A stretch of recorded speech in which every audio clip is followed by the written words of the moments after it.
Welcome to our channel. Today we how to automate mediation documentation with Mediate.com, full guide step by step clearly. To begin automating mediation documentation, visit Mediate.com and create an account if you don't have one.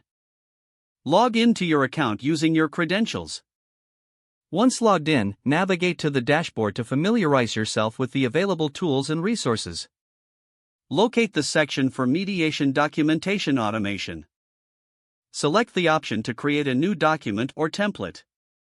Choose the type of mediation document you want to automate, such as an agreement or meeting summary. Enter the necessary fields for the document, including names, dates, and key terms. Utilize any customizable templates provided by Mediate.com to streamline your process. Incorporate automated clauses or standard language as needed for consistency.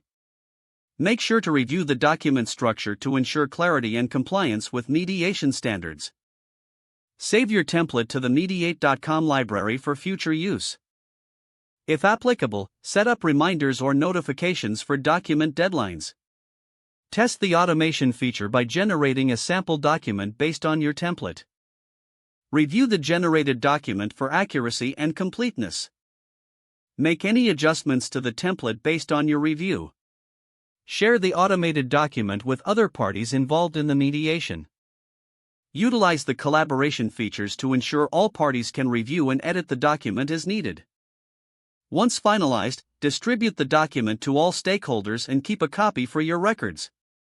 Monitor the progress of the mediation through the tracking tools available on the platform.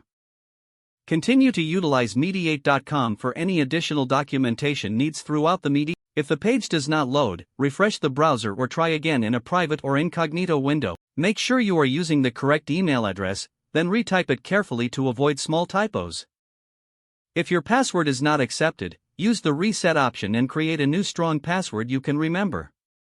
Check your spam folder for verification or security emails, then complete any requested confirmation steps. Enable two-factor authentication if available to improve account security and reduce unauthorized access risk.